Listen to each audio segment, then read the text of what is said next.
ये है विविध भारती।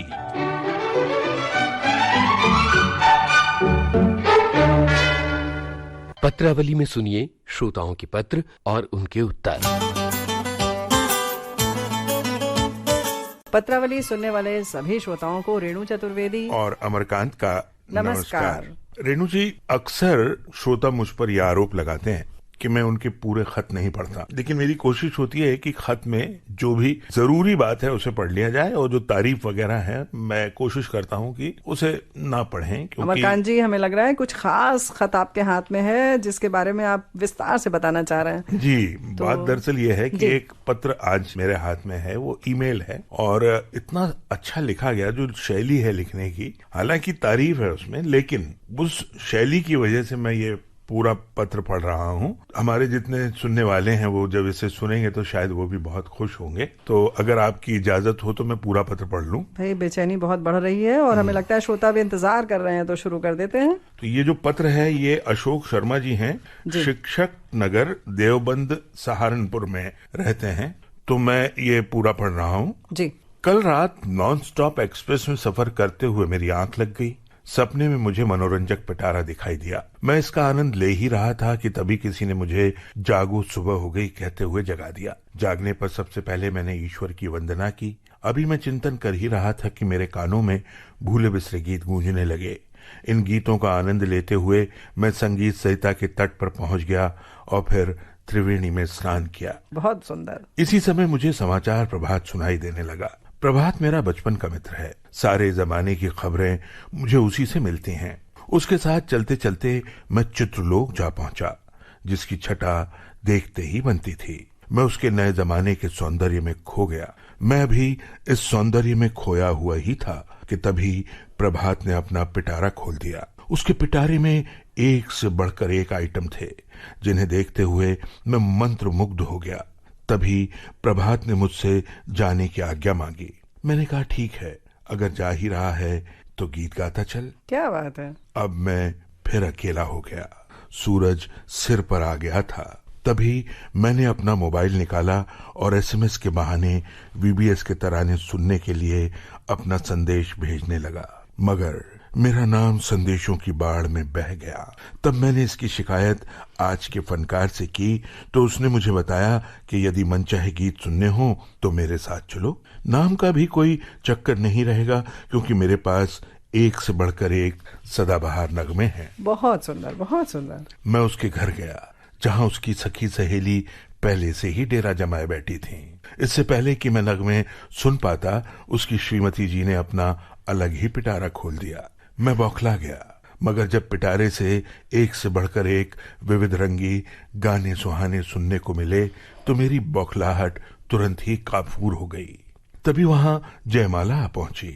उसने भी इन सुहाने गीतों की भूरी भूरी प्रशंसा की, मगर मेरा ध्यान तो पत्रावली की ओर था, जो सप्ताह में 2 बार मिलने का वादा करके भी मुझे नजरअंदाज कर देती थी। उसे खुश करने के लिए मैं उसे हवा महल में घुमाने ले गया, जहां से चित्रलोक साफ नजर आ रहा था। इस सैर से मैं बहुत खुश हुआ और आज के फनकार से मेरी बहुत तारीफ भी की गई। इससे उसे थोड़ी उलझन भी हुई, जलन भी हुई, क्योंकि उसकी तारीफ तो कभी इस तरह हुई नहीं थी जैसे मेरी हुई थी।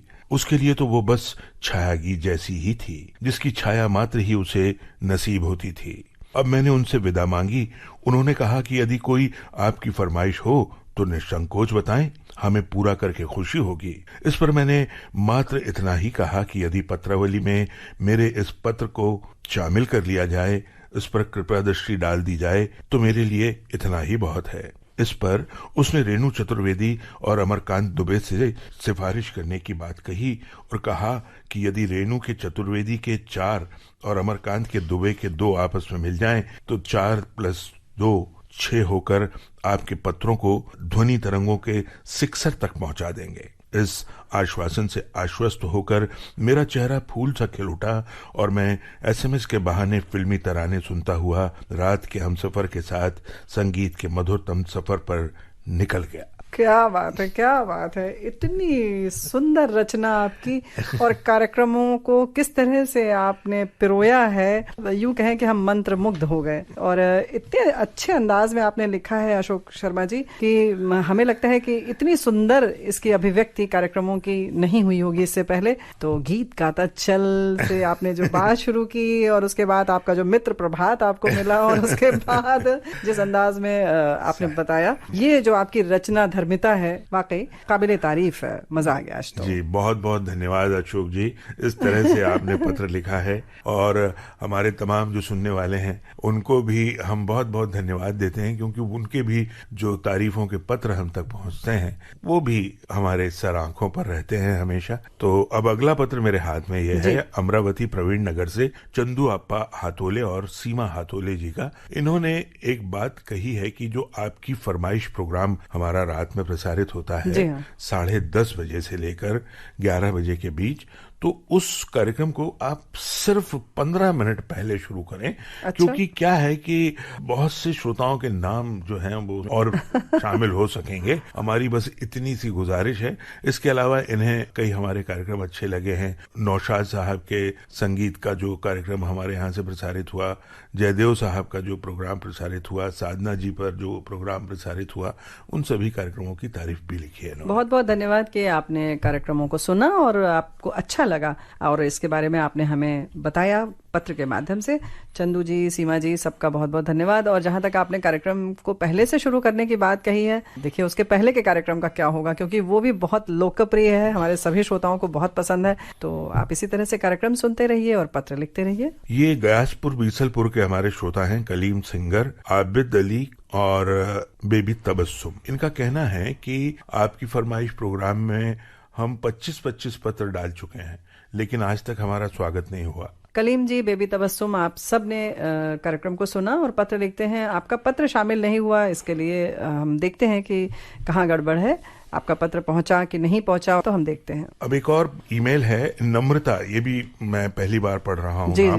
जिला बारा, राजस्थान की श्रोता हैं। ये कहती हैं कि मेरे दोस्त मुझसे पूछते रहते हैं कि तुम रेडियो सुनती हो, जबकि आजकल मोबाइल फोन और टेलीविजन का जमाना है, तुम अभी भी पुराने जमाने में जी रही हो। तब मैंने कहा कि मोबाइल और टेलीविजन जो है वो हमारे स्वास्थ्य पर उनका बुरा असर पड़ता है, जबकि रेडियो नॉलेज और मनोरंजन का साधन है, इससे कोई नुकसान नहीं होता। और आजकल तो विविध भारती भी मोबाइल पर है, इसलिए मैं विविध भारती को नहीं छोड़ सकते। बहुत बहुत धन्यवाद नम्रता जी, आपने हमारा काम कर दिया। आपने इतने अच्छे से अपने दोस्तों को बताया कि मोबाइल पर उपलब्ध है, तो हमारे अन्य श्रोता भी इस वक्त सुन रहे होंगे और समझ रहे हैं कि किस तरह से न्यूज ऑन AIR ऐप और ऑल इंडिया रेडियो लाइव के माध्यम से आप अपने फोन में भी ये सब कार्यक्रम सुन सकते हैं, कहीं भी कभी भी। जी, पुष्पेंद्र कुमार जी हैं, इन्होंने ईमेल भेजा है लेकिन जगह का नाम लिखा नहीं है। हमारे जो बहुत से उद्घोषक साथी जो रिटायर हो चुके हैं जी, उनकी आवाज में जो कार्यक्रम है वो सुनना चाहते हैं, एक बात। दूसरी जो सबसे बड़ी इनकी इच्छा है वो ये है कि काफी साल पहले हवा महल कार्यक्रम में एक झलकी हमने सुनी थी, म्यूजिक मास्टर भोला शंकर, ये फिर से सुनना चाहते हैं। चलिए, आपकी फरमाइश हम नोट करते हैं पुष्पेंद्र जी। और जहां तक आपने लिखा है कि पुराने जो हमारे सेवानिवृत्त उद्घोषक हैं उनकी आवाज में कार्यक्रम सुनना चाहते हैं, तो वो बराबर हम करते रहते हैं। आप विविध भारती सुनते रहिए, आपको सुनने को मिलता रहेगा। कवि मनीष इनका ईमेल है, जगह का नाम इन्होंने भी नहीं लिखा है। जी जी। पहले तो इनका कवित्व है जो वो मैं पढ़ देता हूँ। जरूर। है विविध भारती अनंत गगन जैसा, है विविध भारती अथाह सागर जैसा, विविध भारती है सारे मानवीय भावों का संगम, है विविध भारती अनुपम महल जैसा। वाह वाह। अब इनकी शिकायत यह है कि आज के फनकार और हवा महल कार्यक्रम में ज्यादातर पुराने एपिसोड ही प्रसारित होते हैं। देखिए, बराबर हम जैसा कहते हैं, हालांकि हमारे श्रोता उससे इत्तेफाक कुछ रखते हैं, कुछ नहीं भी रखते हैं। फनकार की जहां तक बात है, जो दिवंगत हो चुके हैं या जिनके कार्यों में और इजाफा नहीं हुआ है, तो जाहिर है अगर हमें एक बार उस पर हमने कार्यक्रम कर लिया है तो उसको दोबारा हम सुन सकते हैं। और वैसे भी फनकार जैसे कार्यक्रम जब बनते हैं तो उसमें बहुत मेहनत लगती है, शोध का विषय है, उसमें शोध करना होता है और तरह तरह से चीजों को समेट कर एक जगह आपके लिए हम प्रस्तुत करते हैं। तो इसलिए हम उसमें थोड़ी सी अपनी आज़ादी ले लेते हैं और उसको दोबारा प्रसारित कर लेते हैं। तो कार्यक्रम अच्छा लगता है आपको और इस तरह से आप सुनते रहें। और हवा महल में भी बहुत सारे हवा महल ऐसे हैं जिसकी बराबर फरमाइश आती है। इसके पहले ही पुष्पेंद्र जी ने ही फरमाइश की है, तो बहुत सारे श्रोता कभी कभी सुन भी नहीं पाते हैं और सुन लेते हैं तो भी दोबारा सुनना भी चाहते हैं। तो हमें सबका ख्याल रखना होता है। तो आप भी सुनते रहें इसी तरह से। जी, हमारे श्रोता हैं कैथन पूर्वा अमेठी जिले के। इनका नाम है तरंग श्रीवास्तव और शिवबख्श सिंह।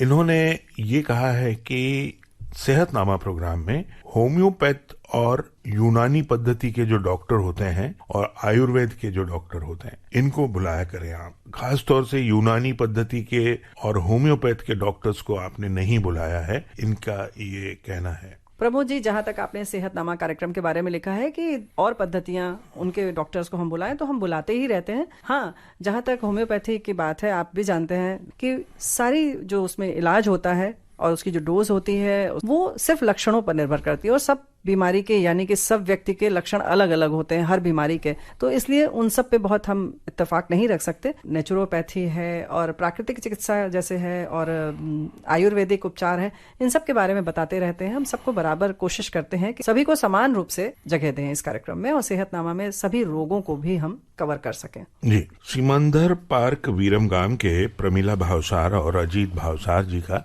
हमारे पास एक ईमेल आया है। इन्होंने कहा कि सन 1978 से हम विविध भारती को सुन रहे हैं। एसएमएस के बहाने वीबीएस के तराने प्रोग्राम में हम लगातार मैसेज भेजते हैं, मैसेज शामिल भी होते हैं। इनकी शिकायत थोड़ी दूसरे तरह की है। इन्होंने विविध भारती के जो उद्घोषक हैं उनकी लिस्ट में से 2 नामों का उल्लेख करते हुए कहा है कि इन 2 लोगों के ड्यूटी पर रहने पर इनके एसएमएस शामिल नहीं होते हैं। ऐसा नहीं हो और सकता। ऐसा 6 महीने या साल भर से हो रहा है। ऐसा क्यों होता है? क्या इसकी वजह आप बताएंगे? पहली बात तो हमें नहीं लगता कि ऐसा हुआ होगा प्रमिला जी और अजीत जी। और जैसा कि अमरकांत जी हमने बार बार कहा है कि अगर ऐसा हो तो बहुत सारे ऐसे नाम हैं जिन्हें हम शामिल नहीं करेंगे अगर हम पहले से किसी भी पूर्वाग्रह से ग्रसित होंगे तो। क्योंकि आप सब जानते हैं श्रोता, और श्रोता हमारे बहुत जागरूक हैं, उन्हें पता है कि किस कदर हमारे बहुत सारे श्रोता हमसे नाराज हो जाते हैं और बहुत कुछ कह जाते हैं, फिर भी एसएमएस भी भेजते हैं, पत्र भी भेजते हैं हमारे पास। और हमें अच्छा लगता है कि जिस तरह से वो अपनी नाराजगी जाहिर करते हुए हमसे संबंध बनाए रखते हैं, उतने ही प्यार से हम भी उनका स्वागत करते हैं। तो ऐसा बिल्कुल नहीं होता कि हम किसी का नाम न लें जब भी हमारे पास सामने आ जाए। तो दमदम कलकत्ता के बसंत कुमार सिन्हा और श्रीमती रेखा देवी ने एक ईमेल हमें भेजा है। पहले तो इन्होंने हमें इस बात के लिए बहुत बहुत शुक्रिया कहा कि बसंत पंचमी के आसपास के कार्यक्रम में हमने इनका पत्र शामिल किया और खास तौर पर आपने उसमें इस तरह से कहा था कि बसंत ऋतु के मौके पे बसंत जी का पत्र, तो ये उस बात से बहुत खुश हुए हैं और उसके लिए आपको बहुत बहुत धन्यवाद दिया है। इसके अलावा एसएमएस के बहाने वीबीएस के तराने प्रोग्राम में इनके एसएमएस शामिल होते हैं, इसके लिए भी धन्यवाद दिया और ये भी कहा है कि हमें विश्वास है कोई भेदभाव नहीं होता आपके यहाँ। एक बात इन्होंने लिखी है कि इस समय कोरोना वायरस जो फैला हुआ है, तो इसके संबंध में एक कार्यक्रम आपके यहाँ से प्रसारित होना बेहद जरूरी है। तो मुझे ऐसा लगता है कि इनका जो ईमेल है हमें बाद में मिला है। जी हाँ, बिल्कुल आप सही कह रहे हैं अमरकांत जी। बसंत जी और रेखा जी, बहुत बहुत धन्यवाद कि हमने आपके नाम को बसंत माह में शामिल किया। इस बात से आप खुश हैं और हम भी बहुत खुश हुए। और इसके साथ ही हम बता दें कि जैसा कि अमरकांत जी कह रहे हैं कि कोरोना वायरस पर हम कार्यक्रम कर चुके हैं, आपने जरूर सुना होगा और हम उसको पुनः प्रसारित भी करेंगे क्योंकि अभी इसकी जानकारी लोगों को मिलना जरूरी है। जी, और मुझे अब ऐसा लगता है कि मैं जल्दी से कार्यक्रम का पता बता दूं क्योंकि ये जो घड़ी है ये धीरे धीरे इशारा कर रही है। तो नोट करें हमारे प्रोग्राम का पता, पत्रावली, विविध भारती सेवा, Akashvani, post box number 19705, Mumbai 400091। हमारा ईमेल आईडी है VBS मुंबई MUMBAI vbsmumbai@gmail.com। हमें इंतजार रहेगा आपके खतों का, मेल के माध्यम से और डाक के माध्यम से। तो अगली मुलाकात तक के लिए अमरकांत और रेणु चतुर्वेदी को दीजिए इजाजत। नमस्कार। पत्रावली में श्रोता सुन रहे थे अपने पत्रों के उत्तर।